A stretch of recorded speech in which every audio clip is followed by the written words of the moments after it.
Salah satu polisi melangkah maju dan, brak, melayangkan tendangan lurus ke arah dada si remaja. Remaja itu terjungkal, dan sesaat kemudian terdengar jeritan warga. Gila lo. Dia nggak ngapa-ngapain. Tapi polisi lain justru membentak balik. Di tengah panasnya siang Jakarta, sebuah video berdurasi 46 detik menyebar seperti api di tengah jerami. Dalam rekaman itu, seorang remaja laki-laki berbaju hitam terlihat terduduk di trotoar, dikerumuni oleh beberapa polisi berseragam lengkap. Suaranya tidak terlalu jelas, tapi gestur tubuh tak bisa bohong.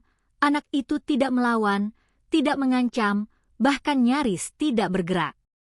Namun tiba-tiba, salah satu polisi melangkah maju dan, brak, melayangkan tendangan lurus ke arah dada si remaja.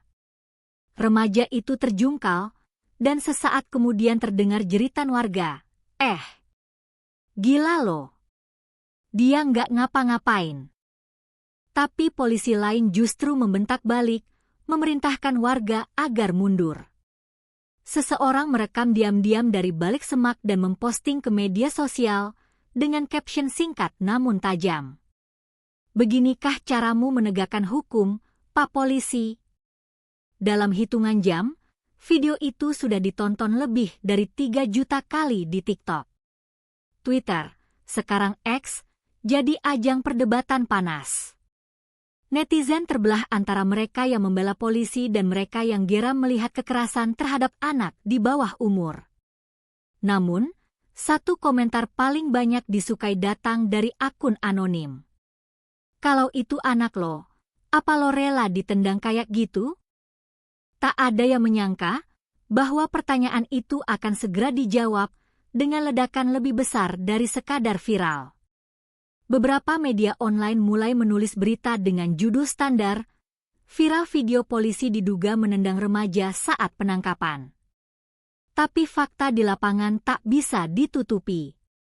Video diperiksa oleh jurnalis dan ditemukan bahwa lokasi kejadian berada di sekitar daerah Cempaka Putih. Sumber warga menyebut, anak itu baru saja turun dari ojek online, bukan pelaku apapun, bahkan bukan saksi dalam kejadian kriminal. Ia hanya sedang lewat saat terjadi kejar-kejaran antara polisi dan sekelompok remaja lain yang dicurigai sebagai begal. Dalam suasana panik dan ricuh, polisi disebut menangkap siapa saja yang mencurigakan, termasuk anak itu. Dan tanpa verifikasi, tanpa pemeriksaan, satu tendangan mendarat ke tubuh seorang remaja yang bahkan belum tahu apa kesalahannya. Netizen geram. Komentar penuh sumpah serapah membanjiri akun resmi kepolisian. Warganet mulai menandai akun Divhumas Polri dan Polda Metro Jaya menuntut penjelasan. Tapi belum ada jawaban.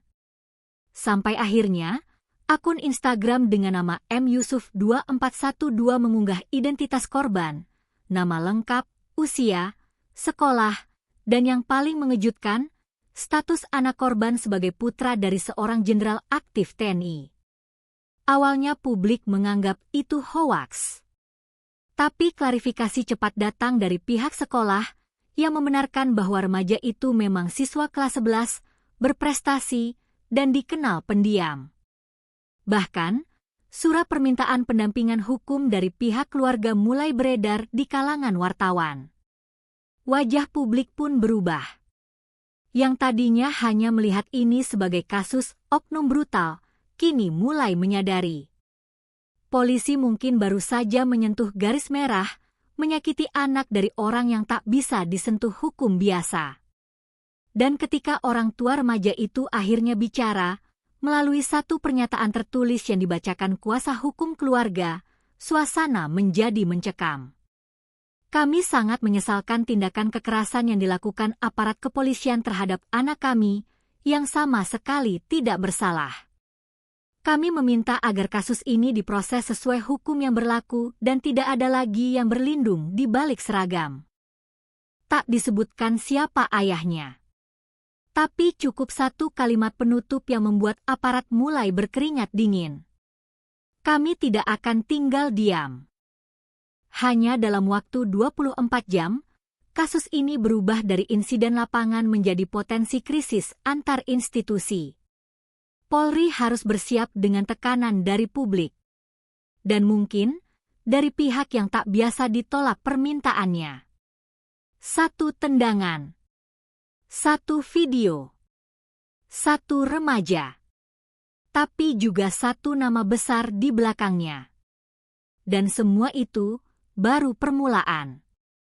Siapa sebenarnya remaja yang ditendang polisi itu? Dan seberapa kuat pengaruh keluarganya? Di bab berikutnya, kita ungkap profil anak yang tanpa sengaja jadi pemicu badai. Namanya RAP, usia 17 tahun, siswa kelas 11 di sebuah SMA unggulan di Jakarta Pusat.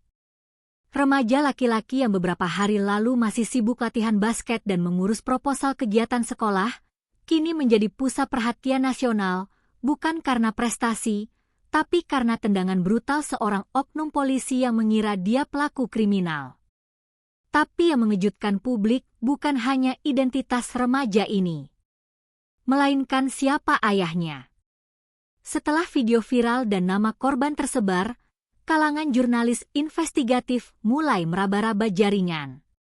Benar saja, tak butuh waktu lama untuk mengaitkan RAP dengan seorang jenderal aktif berpangkat Mayor Jenderal TNI yang saat ini menduduki jabatan strategis di Markas Besar Tentara Nasional Indonesia. Sang jenderal dikenal sebagai sosok tenang, berwibawa, dan dekat dengan presiden. Lebih mengejutkan lagi, sang jenderal pernah menjabat sebagai komandan pasukan khusus, dan kini dipercaya mengelola urusan strategis di internal TNI, termasuk yang berkaitan dengan hubungan sipil militer. Pihak sekolah korban pun tak kuasa menyembunyikan kebenaran. Kepala sekolah mengeluarkan pernyataan resmi. RAP adalah siswa kami yang selama ini dikenal berprestasi, sopan, dan aktif di organisasi. Kami sangat prihatin atas kejadian ini dan berharap aparat penegak hukum menindak tegas pelaku kekerasan. Rekan-rekan satu sekolah pun angkat suara. Mereka menyebut RAP sebagai anak pendiam, suka membantu, dan tak pernah terlibat perkelahian atau tawuran. Dia anak baik. Gak suka ikut ribut. Gak mungkin dia terlibat apa-apa. Kita semua shock pas tahu yang ditendang di video itu ternyata dia, ujar seorang teman dekat korban. Lalu, bagaimana remaja ini bisa berada di lokasi kejadian? Menurut penuturan keluarga dan saksi, saat itu RAP baru saja turun dari ojek online untuk menemui temannya yang tinggal di kawasan Cempaka Putih. Tanpa tahu ada operasi penangkapan, dia justru mendekat ke kerumunan karena penasaran melihat banyak polisi. Malangnya, polisi yang sedang emosi karena kejar-kejaran dengan beberapa remaja mencurigakan malah menjadikan dia sasaran.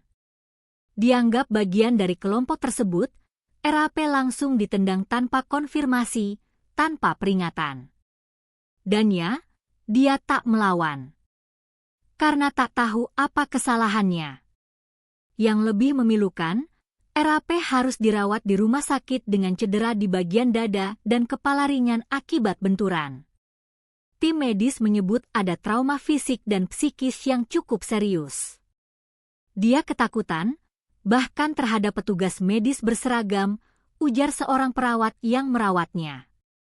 Sang ibu, dalam kondisi emosional, menyebut tindakan polisi itu sebagai bentuk penghinaan terhadap martabat keluarga prajurit. Kami diajarkan untuk menghormati hukum.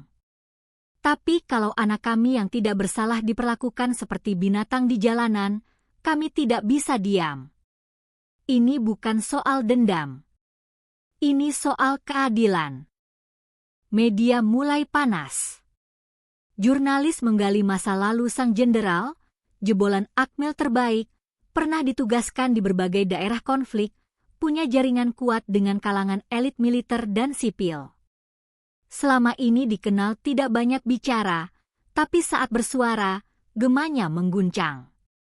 Kalau ini terjadi pada anak saya, bisa saja terjadi pada anak siapapun, kata sang jenderal dalam pertemuan tertutup yang bocor ke media. Dan pesan itulah yang membuat institusi Polri mulai panik. Kapolres Jakarta Pusat langsung dipanggil ke Mabes Polri. Kapolda diminta laporan rinci. Dan pelaku penendangan, oknum polisi berpangkat Aibda, langsung dibebas tugaskan dari lapangan. Tapi semua itu belum cukup. Karena publik mulai bertanya, kalau bukan anak jenderal, apa polisi akan tetap diproses? Berapa banyak remaja lain yang jadi korban, tapi tak terekam kamera? Masalah ini bukan hanya soal satu tendangan, tapi tentang kekuasaan, kesewenang-wenangan, dan kebal hukum. Dan ketika pelakunya berseragam, tapi korbannya punya nama belakang yang tak bisa diabaikan, maka kekacauan pun tak bisa ditutupi dengan minta maaf. Bab ini menyingkap satu hal penting. Polisi mungkin menendang tanpa tahu siapa korbannya. Tapi sekarang mereka tahu, dan tak ada lagi ruang untuk sembunyi. Siapa sebenarnya polisi yang berani main kasar di depan umum? Apa dia benar-benar tak tahu identitas korban? Atau ada pola kekerasan yang selama ini ditutupi? Di bab berikutnya, kita bongkar profil si pelaku. Setelah publik tahu siapa korban yang ditendang, seorang remaja tak melawan yang ternyata anak seorang jenderal TNI aktif, satu pertanyaan berikutnya pun mencuat tajam. Siapa sebenarnya polisi yang berani melakukan itu? Jawabannya muncul tak lama. Berdasarkan investigasi media dan pernyataan resmi dari Polda Metro Jaya, pelaku diidentifikasi sebagai seorang anggota Polri berpangkat Aibda, inisial BS, berusia 36 tahun, bertugas di Satuan Sabara Polsek Cempaka Putih. Ia sudah berdinas lebih dari 13 tahun. Sosok BS sebelumnya tak dikenal publik. Tapi bagi warga sekitar lokasi, ia bukan wajah asing. Orangnya keras, galak, kadang berlebihan kalau lagi razia, ujar seorang pedagang kaki lima. Beberapa bahkan menyebut ia sering terlibat operasi sweeping malam hari dengan gaya intimidatif. Rekaman lain yang beredar di media sosial memperkuat dugaan publik. Dalam video berdurasi 1 menit 25 detik, terlihat BS dan beberapa anggota lain menghalau remaja-remaja yang dicurigai sebagai geng motor.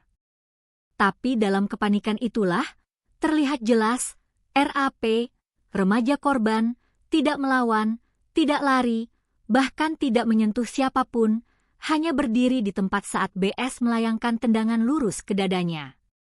Polisi berdalih tindakan itu berdasarkan dugaan bahwa korban terlibat kelompok begal.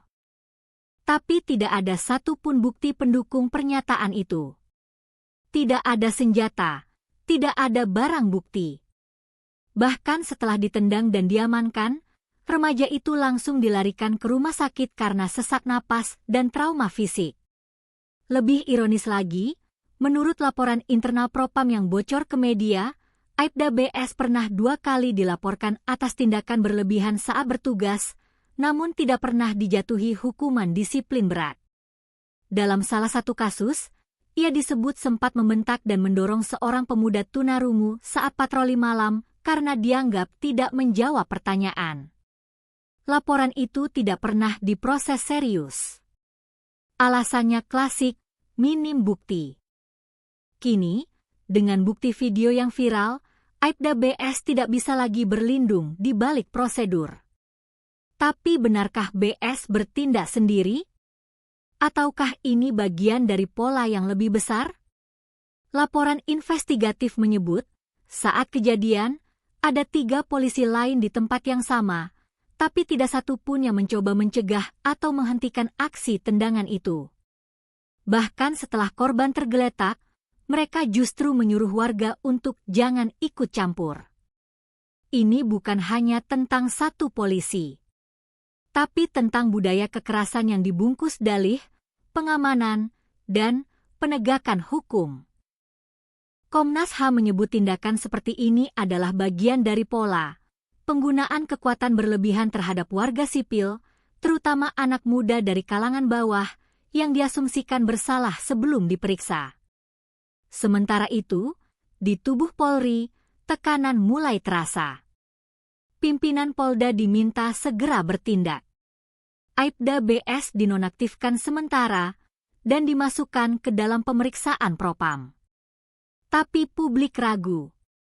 Nonaktif bukan hukuman. Itu hanya jeda. Jangan-jangan nanti balik lagi tugas di tempat lain, komentar seorang pengguna X.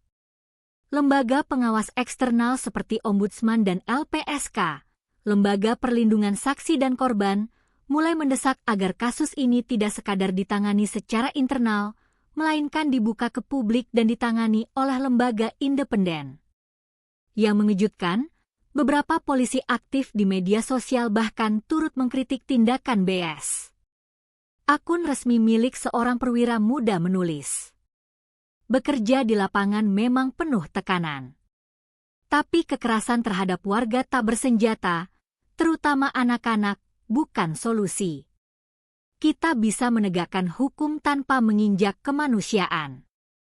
Namun di sisi lain, muncul juga suara pembelaan. Beberapa akun menyebut bahwa tekanan di lapangan sering tidak dimengerti masyarakat. Bahwa polisi dipaksa bereaksi cepat di tengah situasi yang sulit diprediksi. Sayangnya, pembelaan seperti itu justru memperkeruh suasana. Karena publik tidak sedang menuntut kesempurnaan. Mereka hanya menuntut pertanggungjawaban atas kesalahan yang fatal. Kini, karir Aibda BS berada di ujung tanduk.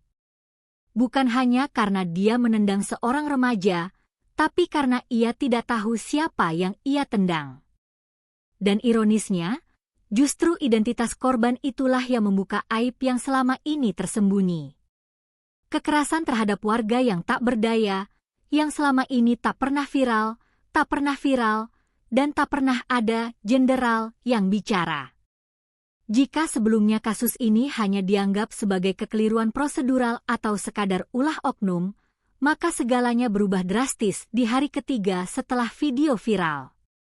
Sebuah mobil dinas berplat militer berhenti di depan RS Brawijaya tempat korban dirawat. Beberapa pria berpakaian sipil namun bersikap sangat disiplin turun tanpa banyak bicara. Mereka langsung menuju ruang VIP di lantai 3, tempat RAP, remaja korban penendangan brutal, dirawat. Mereka bukan dari Polri. Mereka adalah perwira aktif TNI, utusan langsung dari Markas Besar Tentara Nasional Indonesia. 1 jam setelah kunjungan itu, media dikejutkan oleh pernyataan resmi dari juru bicara TNI singkat, tegas, tanpa kompromi. "Kami menyayangkan tindakan kekerasan oleh oknum aparat penegak hukum terhadap anak dari anggota aktif TNI. Kami menyerahkan sepenuhnya proses hukum kepada pihak berwenang, namun kami juga akan mengawal kasus ini agar tidak ada upaya pengaburan atau pengalihan isu." TNI secara resmi menyatakan diri sebagai pihak pemantau atas proses penegakan hukum terhadap polisi pelaku kekerasan. Sebuah sinyal langka dan sangat serius. Sementara itu, di tubuh Polri sendiri, reaksi internal tak kalah tegang. Panglima TNI dikabarkan telah menghubungi langsung Kapolri lewat sambungan secure line. Isi percakapan itu tidak dibuka ke publik, namun seorang sumber menyebut bahwa Panglima meminta penanganan kasus ini dilakukan dengan sangat serius dan tidak main-main. Sang jenderal, ayah dari korban, kabarnya menolak mediasi diam-diam yang ditawarkan beberapa pihak. Ia menginginkan keadilan ditegakkan secara terbuka, dan tidak ada yang lolos hanya karena mengenakan seragam. Tensi antara dua institusi bersenjata, TNI dan Polri, mulai terasa. Pihak Polda Metro Jaya menggelar jumpa pers darurat. Dalam pernyataannya, Kabid Humas menyampaikan, "Kami minta maaf kepada keluarga korban. Oknum sudah kami tarik dari lapangan dan tengah dalam proses pemeriksaan propam. Kami tegaskan bahwa tindakan kekerasan seperti ini tidak bisa dibenarkan. Tapi maaf saja tidak cukup. Apalagi ketika korban adalah simbol dari keluarga militer yang dihormati, dan publik terus bertanya. Bagaimana kalau video itu tidak viral? Bagaimana kalau yang ditendang hanya anak biasa tanpa nama besar? Komnas HAM ikut turun tangan. Ketua Komnas HAM menyebut bahwa video yang beredar adalah bukti kuat kekerasan aparat terhadap warga sipil yang tidak melakukan perlawanan. Ia menegaskan bahwa status korban sebagai anak siapapun tak boleh menjadi faktor satu-satunya dalam penanganan kasus. Namun publik justru menangkap ironi pahit. Justru karena dia anak jenderal, kasus ini ditindak. Kalau bukan, mungkin sudah hilang ditelan berita baru. Di balik layar, aroma konflik horizontal mulai tercium. Beberapa kelompok loyalis TNI di media sosial mulai menyerang institusi Polri tagar seperti oknum brutal, reformasi Polri, dan anak jenderal juga manusia menduduki trending topik selama 2 hari penuh. Netizen mengunggah kompilasi video kekerasan polisi dari tahun ke tahun. Potongan video penendangan RAP dimasukkan dalam satu thread panjang berisi daftar kasus kekerasan aparat terhadap anak-anak, remaja, bahkan wartawan. Tapi bagi institusi TNI, ini bukan hanya soal kehormatan keluarga. Ini adalah peringatan keras terhadap praktik kekerasan yang selama ini dibiarkan atau bahkan dibenarkan selama pelakunya berseragam dan korbannya tidak dikenal. Dan ketika suara dari internal militer mulai menyatakan sikap, semua orang sadar. Tendangan itu bukan hanya menyentuh tubuh seorang remaja, tapi juga menendang harga diri satu institusi yang tak terbiasa dipermalukan. Yang dulunya dianggap oknum, kini berubah menjadi masalah institusional. Dan Kapolri pun tak punya banyak pilihan selain menjadikan kasus ini sebagai pembuktian. Apakah Polri berani menindak anggotanya sendiri, bahkan ketika spotlight publik sedang menyala terang? Hari-hari berlalu sejak video brutal itu menyebar, tapi panasnya tak kunjung reda. Setelah TNI secara resmi menyatakan akan mengawal kasus ini, sorotan publik beralih ke satu hal. Apa yang akan dilakukan Polri terhadap anggotanya sendiri? Jawabannya datang di tengah malam lewat pernyataan tertulis dari Polda Metro Jaya. Isinya singkat. Anggota atas nama Aibda BS telah dibebas tugaskan dari kegiatan operasional dan kini menjalani pemeriksaan intensif oleh Divisi Propam. Namun bagi publik, ini belum menyentuh akar. Nonaktif bukan hukuman. Apakah ia akan dipecat? Atau sekadar dimutasi diam-diam ke daerah lain seperti pola lama? Di balik layar, tekanan datang dari 2 arah. Pertama, TNI, melalui jalur informal maupun resmi, terus meminta agar pelaku diproses hukum secara terbuka. Bahkan menurut sumber yang tak mau disebut nama, seorang petinggi TNI mengatakan dalam rapat lintas institusi, "Kami tidak butuh permintaan maaf. Kami butuh pertanggungjawaban." Kedua, publik melalui tagar dan petisi online. Petisi berjudul "Pecat Oknum Polisi Penendang Anak Jenderal TNI" ditandatangani lebih dari 600.000 orang dalam 3 hari. Warga menolak penyelesaian damai. Narasi yang berkembang di media sosial sangat jelas. Kalau pelakunya rakyat sipil, pasti langsung ditahan. Tapi karena berseragam, dibiarkan, diperiksa internal? Dalam perkembangan mengejutkan, Lembaga Bantuan Hukum, LEBIH, mengungkap bahwa ada pola sistemik dalam kasus serupa. Polisi yang melakukan kekerasan pada warga jarang diberi sanksi tegas. Mutasi lebih sering jadi solusi daripada pemecatan. Internal Polri sulit diawasi karena minim transparansi. Kasus Aibda BS pun jadi simbol kegagalan penegakan disiplin di tubuh Polri. Dan ketika nama korban terhubung langsung ke keluarga militer, publik merasa inilah saatnya pembersihan benar-benar dimulai. Tapi upaya penegakan hukum ini juga menghadapi hambatan internal. Beberapa pihak dalam Polri dikabarkan berusaha melindungi Aibda BS dengan alasan kesalahan lapangan. Mereka berpendapat bahwa BS tidak tahu identitas korban dan hanya menjalankan tugas di tengah situasi genting. Namun tekanan dari luar terlalu kuat. Kapolri akhirnya turun tangan langsung. Dalam rapat terbatas, ia memerintahkan agar penyelidikan dipercepat dan hasilnya diumumkan ke publik. Tak lama setelah itu, keluar pernyataan resmi. Anggota atas nama Aibda BS dinyatakan melanggar disiplin dan kode etik Polri yang bersangkutan telah disidang etik dan direkomendasikan untuk pemecatan tidak dengan hormat, PTDH. Pernyataan itu disambut lega, sekaligus skeptis. Karena meski sudah direkomendasikan, publik tahu banyak rekomendasi PTDH yang akhirnya mentok di meja atasan. Kasus ini pun jadi ujian, apakah rekomendasi akan benar-benar dijalankan atau sekadar jadi alat meredam opini. Sementara itu, rekan-rekan Aibda BS mulai terbelah. Sebagian merasa ia memang pantas dihukum. Sebagian lain menyalahkan nasib buruk karena korban ternyata anak jenderal. Kalau yang ditendang bukan siapa-siapa, mungkin gak akan viral, ujar seorang anggota di forum internal yang bocor ke publik. Pernyataan ini justru memperburuk citra. Karena membuktikan apa yang ditakutkan masyarakat, bahwa hukum tak berlaku sama bagi semua orang.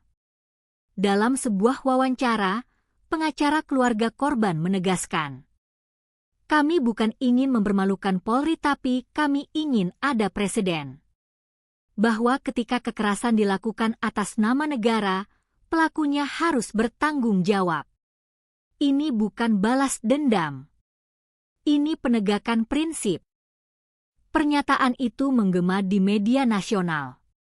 Dan akhirnya, setelah tekanan bertubi-tubi, keputusan final pun diumumkan. Aibda BS resmi dipecat dari Polri. Ia tidak hanya kehilangan pekerjaan, tapi juga pangkat, hak pensiun, dan kehormatan sebagai anggota kepolisian. Tapi publik belum puas. Netizen menuntut agar atasan langsung BS juga diperiksa. Kenapa pembiaran terjadi? Siapa yang memberi perintah sweeping? Apakah ini cuma ujungnya saja, sementara akarnya tetap tumbuh? Isu pun meluas ke arah reformasi Polri, seruan agar Propam direformulasi. Agar tindakan lapangan dipasangi body cam wajib. Agar hukum tidak lagi tunduk pada seragam, melainkan berdiri untuk korban.